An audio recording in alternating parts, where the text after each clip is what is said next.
Hello everyone, welcome back to my channel Vivas passion. আমি dahlia Kaliaganj থেকে বলছি। আগের দিন ব্লগটা যেখান থেকে শেষ করেছিলাম আজকে ঠিক সেখান থেকেই শুরু করছি। আজকে আপনাদের সাথে শেয়ার করব আগের দিনের অর্ধেক শেয়ার করে রাখা বার্থডে ব্লগ। তো এখানে হচ্ছিল শ্রুতির জন্মদিন।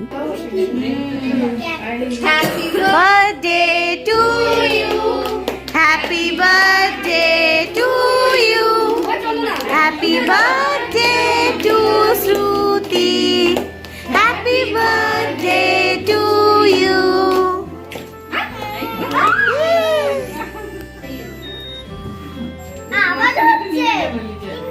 জন্মদিনে কেক কাটা হওয়ার পর একে একে আশীর্বাদ পর্ব শুরু হয়। সবার প্রথমে আশীর্বাদ করছে বার্থডে গার্লের বাবা, মানে আমার কাকু। তো এখানে কাকু সবার প্রথমে আশীর্বাদ করে নিল, তারপরে আশীর্বাদ করবে বার্থডে গার্লের মা, মানে কাকিমণি।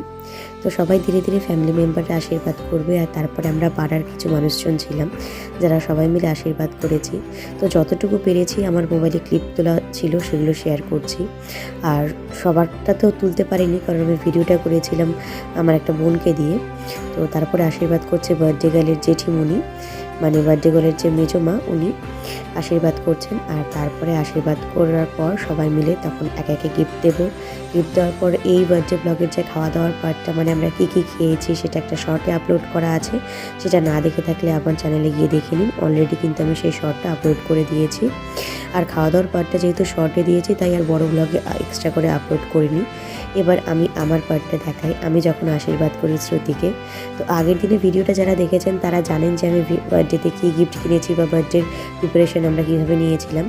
সমস্ত কিছু আগের দিনের ব্লগটা যদি আপনারা দেখেন তাহলে বুঝতে পারবেন। এখানটায় আমি আশীর্বাদ করছি, পাশাপাশি যে কটা পুচকু ছিল সবাইকে পায়েস খাইয়ে দিচ্ছিলাম। আর কাকিমণি ভীষণভাবে ভিয়ানকেও বলছিল শ্রুতির পাশে দাঁড়াতে, কিন্তু ভিয়ানের শরীরটা খুব একটা ভালো ছিল না, তাই ভিয়ান সেখানে আর দাঁড়ায়নি, ওখানে পায়েলের সাথে বিছানায় শুয়েছিল। তো এখানে পায়েলকে বলছি, সরি, শ্রুতিকে গিফটে দিয়ে দিলাম। তারপরে এখানে আশীর্বাদ করছে আমার বৌদি, মানে অলির মা। প্রথমে বার্থডে গার্লকে পায়েস খাইয়ে দিল, তারপরে ধীরে ধীরে সব পুচকুগুলোকে খাইয়ে দেবে। একে একে সবাই মিলে আশীর্বাদ করেছি। তো সবার ক্লিপ আমি তুলতে পারিনি, নাহলে ভিডিওটা অনেকটা লেন্দি হয়ে যেত। যতটা পেরেছি শেয়ার করেছি। তো ভিডিওটা স্কিপ না করে গোটাটা দেখুন। আর এই ভিডিওতে কিন্তু শেয়ার করব আমি সেজওয়ান নুডলস, মানে ভেজ সেজওয়ান নুডলস কী করে বাড়িতে বানাতে হয় সেটাও। তো ভিডিওটা স্কিপ না করে দেখতে থাকো। কি খাবে আজকে? নুডলস খাবে? আচ্ছা, তাহলে আজকে নুডলস বানাচ্ছি। আচ্ছা, যেমনটা বললাম, আজকে কিন্তু আমি আপনাদের সকলের সাথে শেয়ার করব ভেজ সেজওয়ান নুডলস রেসিপি।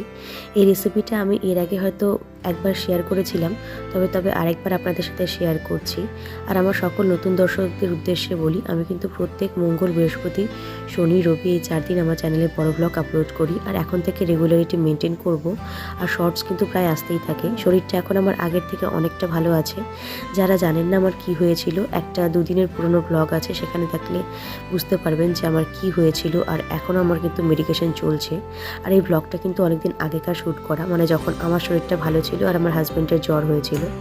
তো সব মিলিয়ে অনেকগুলো পুরনো ব্লগ ডাম্প হয়ে আছে, সেগুলো আমি এখন ধীরে ধীরে আপলোড করছি। আর এখন শরীরটা যেহেতু আগের থেকে অনেকটা ভালো আছে, তাই চেষ্টা করবো রেগুলারিটি মেনটেন করার। ক্যাপসিকামটা কুচি করে দেবো না লম্বাই থাকবে? আচ্ছা ঠিক আছে, তাহলে কুচি করে দিচ্ছি। তো চলুন এবার রেসিপিতে ফেরা যাক। সবার প্রথমে গরম জলের মধ্যে সামান্য সাদা তেল দিতে পারেন। আমার এদিন বাড়িতে সাদা তেল শেষ হয়ে গেছিলো, তাই আমি সর্ষের তেল দিয়েছি। আর তার মধ্যে লবণ দিয়ে জলটাকে ভালো করে ফুটিয়ে নুডলসটাকে 80% সেদ্ধ করে নিতে হবে। টোটালটা আমরা সেদ্ধ করবো না। তারপর একটা কড়াতে হালকা করে পেঁয়াজগুলোকে গোল্ডেন ব্রাউন করে ভেজে নেব, হালকা করে, জাস্ট মানে সফট হয়ে গেছে আর একটু ব্রাউনিশ ভাবটা চলে এসছে। তারপরে তার মধ্যে দিয়ে দিতে হবে ক্যাপসিকাম। যেমনটা দেখলেন আমি ক্যাপসিকামটা কুচিয়ে দিয়েছি, আপনারা চাইলে কিন্তু লম্বা লম্বা করে কেটেও দিতে পারেন। এর সাথে গাজর, বিট, তারপরে ধরুন বাঁধাকপি, বিভিন্ন ধরনের ভেজিটেবলসও অ্যাড করতে পারেন। তো এত কিছু আমি দিইনি, বাড়িতে মানে ক্যাপসিকাম আর পেঁয়াজ ছিল, তো এই দুটোই দিয়েছি। তার মধ্যে দিয়ে দেব একটু লবণ দিয়ে দিলে কী হবে, জিনিসটা তাড়াতাড়ি সেদ্ধ হবে বা সফট হয়ে যাবে আর কি, কারণ ক্যাপসিকামটা একটু সামান্য ভাজবো। আর তারপরে একটু ঢাকা দিয়ে রেখে দেব। ঢাকা দিয়ে কিছুক্ষণ রাখার পর ঢাকা তুলে নিতে হবে। আর এর মধ্যে দিয়ে দেব একে একে সয়া সস, তারপরে দিতে হবে চিলি সস, মানে red chilli sauce, green chilli sauce, আমি দু রকমই চিলি সস ইউজ করেছি। তার সঙ্গে দিয়েছি টমেটো সস, এখানে আমি টমেটো কেচাপ ইউজ করেছি। আপনারা চাইলে আপনাদের মানে যেগুলো ভালো লাগে বা যেগুলো খেতে পারবেন, যদি বাচ্চাকে দিতে চান তাহলে চিলি সসগুলো অ্যাভয়েড করবেন, শুধুমাত্র সয়া সস আর টমেটো সসটা দিতে পারেন। তো আমি সমস্ত রকমই দিয়েছি। রিহান যদিও সামান্য একটু ঝাল খায়, খুব একটা সমস্যা হয় না। আর আমার নুডলসটা কিন্তু অনেকটা পরিমাণে রয়েছে, তাই আমি আমার নুডলসের অ্যাকর্ডিং সমস্ত সসগুলো দিয়েছি। দেখে হয়তো আপনাদের অনেকের মনে বেশি হতে পারে। তো তারপরে সসগুলো দেওয়ার পর একটু জল দিতে হবে, তারপরে জল দিয়ে এটাকে নেড়ে চেড়ে আবার কিছুক্ষণ ঢাকা দিয়ে রাখতে হবে, ততক্ষণে সসগুলো এই জলের সাথে মিশে ভালো করে ফুটবে।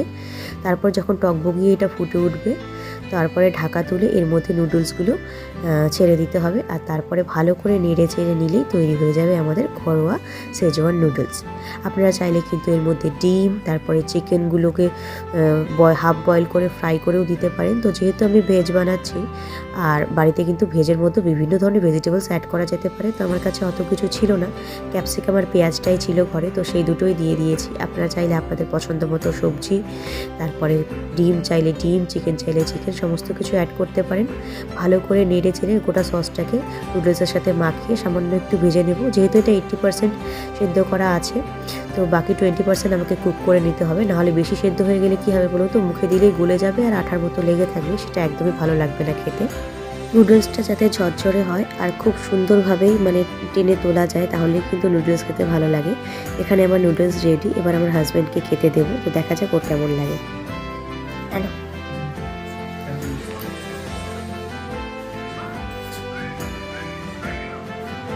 খেয়ে বলো কেমন হয়েছে। ভালো হয়েছে? তারপরের দিন কিন্তু আমরা চলে গেছিলাম একটা বিয়ে বাড়িতে। আমার একটা জ্যাঠতো বোনের বিয়ে ছিল। তো এই বিয়েবাড়ির ব্লগ কিন্তু পরের ভিডিওতে আমি আপনাদের সকলের সাথে শেয়ার করব। এখানে শুধু ছোট্ট করে একটা ক্লিপিংস দিয়ে রাখলাম। তো নেক্সট ভিডিওতে এই বিয়েবাড়ির ব্লগ আপনারা দেখতে পাবেন। আর আজকের এই ভিডিওটা যদি আপনাদের ভালো লাগে তাহলে অবশ্যই একটা লাইক করবেন, আর আমার চ্যানেলে নতুন হয়ে থাকলে, চ্যানেলের কন্টেন্ট ভালো লাগলে চ্যানেলটা অবশ্যই সাবস্ক্রাইব করবেন, আর আপনাদের ফ্রেন্ডস এবং ফ্যামিলির সাথেও শেয়ার করতে পারেন। আজকে এখানেই রাখছি, দেখা হচ্ছে আবার নতুন কোনো ব্লগ নিয়ে। ততক্ষণের জন্য সবাই খুব ভালো থাকবেন, সুস্থ থাকবেন, বাই।